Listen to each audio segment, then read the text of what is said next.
Jonathan Lévy m'accompagne pour cette première partie. Bonjour Jonathan. Bonjour. Alors, les marchés financiers avec ce cas qui nous a fait un peu peur au mois d'août pendant les vacances. Je ne sais pas si vous étiez resté sur les plages de l'Hexagone ou ailleurs, mais à un moment donné, on s'est dit, voilà, est-ce qu'on avait fini la hausse? Et puis c'est reparti à la rentrée et on est au plus haut.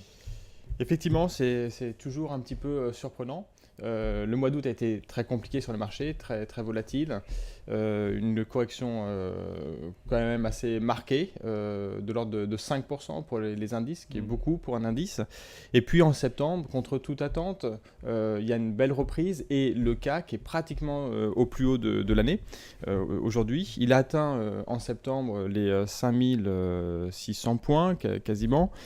5700 points, quasiment 5196. Oui, c'est un plus haut de 10 ans quasiment. C'est un plus haut de 10 ans. Alors justement, on a atteint deux fois, on a dépassé ces niveaux-là. On a atteint les 6000 points et plus. Alors il faut remonter très loin. C'était la première fois en 2000. Oui, la fameuse bulle Internet. Juste avant l'éclatement de la bulle Internet. Et puis ensuite, c'était avant l'éclatement des subprimes, la bulle des subprimes, donc en mai 2007. Et à chaque fois, ce qui s'est produit dans la foulée, dès qu'on a dépassé les 6000, il y a une baisse drastique de l'indice, drastique des marchés, de l'éclatement de la bulle Internet, l'éclatement de la bulle des subprimes, qui a provoqué des baisses très très fortes de l'indice. Donc si j'entends votre raisonnement, vous dites, oulala, attention, on arrive dans une zone de danger près des 6000. Non, et pour autant, je pense qu'il n'y a pas de similitude avec le contexte de marché d'il y a 12 ans et d'il y a 20 ans. Pourquoi?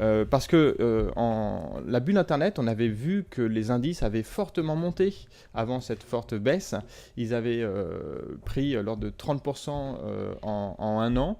Quand on regarde le CAC 40 aujourd'hui, certes, il a beaucoup monté sur 2019, mais si on regarde sur un an glissant, il est en hausse de 3% en fait. Donc la hausse, elle est finalement assez faible, elle est assez lente, et de ce côté, elle est assez saine. Il n'y a pas de bulle comme il peut y avoir en 2000 ou comme il y a pu y avoir également en 2007. Il n'y a pas de causes qui viennent de la politique monétaire et qui serait une expansion un peu artificielle ou gonflée grâce aux taux de plus en plus bas et qui font mécaniquement, on le sait, monter les prix? Alors il y a deux causes que je vous laisse juger artificielles ou pas, mais les deux causes qui expliquent la hausse récente des indices sont la première, la politique monétaire des banques centrales européennes et américaines. Depuis fin 2018, elles disent qu'elles vont changer leur fusil d'épaule, qu'elles vont en faire plus. Elles l'ont mis en œuvre, en fait, elles sont passées de la parole aux actes. Et ça a contribué à faire monter les marchés. Ça a rassuré les marchés, ça a rassuré les investisseurs. Alors, est-ce artificiel? Ça, je vous laisse juger. En tout cas, ça aide les marchés actions à progresser. Pourquoi je parle d'artificiel? C'est en tout cas peut-être un peu contre nature d'arriver à des taux négatifs. On se dit, est-ce que le système n'arrive pas au bout d'une certaine logique? C'est-à-dire, est-ce qu'on ne touche pas le plancher ou peut-être que ça va continuer? Et comment est-ce qu'on fait pour vivre dans un monde de taux peut-être durablement bas ou négatifs? D'abord, c'est parce que l'inflation est très très basse. En fait, on est dans un contexte qui n'est pas déflationniste, mais qui est on est dans un contexte d'inflation très très basse. Et ça, il faut absolument lutter contre ça. Et donc, il faut en faire plus que par le passé. Et c'est pour ça que les taux sont faibles, voire négatifs. D'accord. Alors, est-ce que c'est contre nature? C'est effectivement pas ce qu'on a l'habitude de voir, mais c'est aujourd'hui la meilleure chose à faire. Il y a des effets secondaires à cette politique-là, mais c'est probablement la meilleure chose à faire pour lutter contre la faiblesse de l'inflation et pour relancer la croissance et soutenir l'emploi. Vous soulignez deux raisons de la hausse des cours, donc c'est au bas, et la deuxième? Et la deuxième raison, qui est elle aussi, je vous la juger, peut-être artificielle, c'est la relance des négociations entre les États-Unis et la Chine. C'est le 13e round de négociations depuis 18 mois, presque 2 ans. Est-ce que ce round va aboutir? C'est là où c'est très, très spéculatif. Les marchés achètent un accord possible, mais on sait qu'avec Trump et avec les Chinois aussi, il peut y avoir un retournement, un rebondissement à n'importe quel moment. Et là, je pense que les marchés, si ça arrivait, ils pourraient se retourner très très vite. Oui, eux ne rebondiraient pas. Un mot sur quand même ces nuages qui semblent s'accumuler. Beaucoup d'économistes prévoient des ralentissements de la croissance mondiale. On le voit sur nos rivages européens, l'Allemagne qui souffre, la France qui fait cocorico, mais c'est pas très glorieux, un 3, un 4 de croissance. Enfin, des indices PMI qui sont plutôt orientés à la baisse. Ça vous inquiète pas? Si, je regarde ça avec beaucoup d'attention.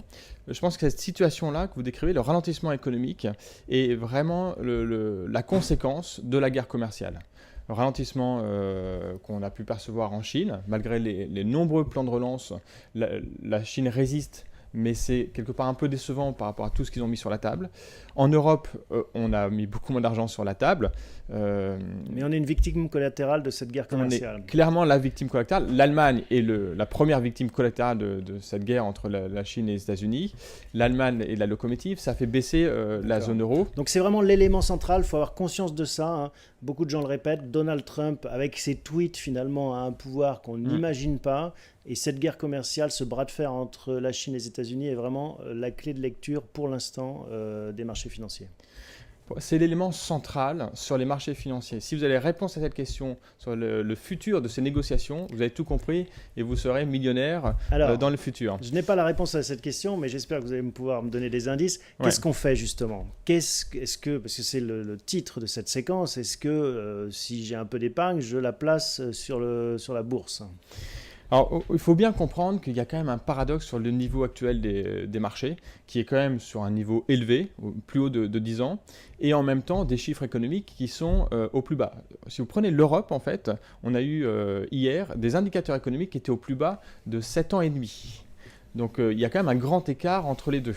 Aujourd'hui, le pari des marchés, c'est qu'il y aura effectivement une relance, un accord, et qui finira par résoudre les problèmes commerciaux et par relancer en fait le commerce international. C'est un pari qui est compliqué à tenir parce que personne n'est dans la tête de Trump, personne non plus ne peut dire ce que les Chinois vont faire dans les jours et dans les semaines qui viennent.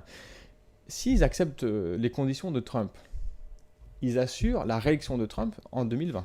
Ça, c'est sûr. Les marchés remontent, l'économie va repartir, en tout cas temporairement. Est-ce qu'ils veulent faire ce cadeau à Donald Trump? Ils ont commencé à envoyer des signaux qui disaient qu'ils ne feraient pas n'importe quoi. Trump lui-même a réagi à ça en disant qu'il était prêt à aller aux élections sans accord avec la Chine. Alors, est-ce un jeu de dupes pour les négociations? Est-ce une réalité? D'accord. La Chine n'a pas forcément intérêt, maintenant qu'on se rapproche des élections américaines, à signer tout de suite un accord qui lui serait défavorable. Donc, ça c'est un grand changement par rapport à il y a quelques mois. Ça veut dire qu'il reste des incertitudes. On le sait, les investisseurs n'aiment pas trop les incertitudes. Donc, est-ce qu'on a mangé notre pain blanc ou pas? Moi, aujourd'hui, effectivement, compte tenu de ce manque de visibilité sur les marchés, de ce décalage entre les chiffres et les indices, je serai prudent sur les marchés temporairement. Et j'attendrai de voir sur le mois d'octobre ce qui se passe. C'est un petit peu le mois d'octobre. C'est le dernier moment où ils vont faire quelque chose. S'il y a un accord, c'est à ce moment-là, octobre, novembre, c'est là qu'il y aura un accord. Après, au-delà, ce sera la campagne américaine. On va rentrer en campagne américaine et c'est fini, il n'y aura pas d'accord et les marchés vont corriger. Et d'un mot, peut-être qu'il y a des opportunités aussi pour profiter de cette guerre commerciale sur les marchés. On sait que les investisseurs ont toujours des idées originales pour gagner de l'argent. Ouais, alors je pense que dans ce contexte, il faut être en particulier prudent plutôt, avant de parler d'opportunités sur les actifs cycliques qui ont pas mal remonté, mais qui, si ça se passait mal, pourraient chuter beaucoup. Et aujourd'hui, j'irais plutôt sur les valeurs de croissance. On va parler d'un fonds dans la troisième partie. Dans l'intelligence artificielle. Voilà, qui pourrait profiter effectivement d'un contexte. D'une croissance long terme sur des thématiques fortes. Merci Jonathan pour ces explications toujours aussi limpides et intéressantes. On se retrouve bientôt pour un nouvel éclairage sur les marchés financiers. À bientôt. Merci à vous.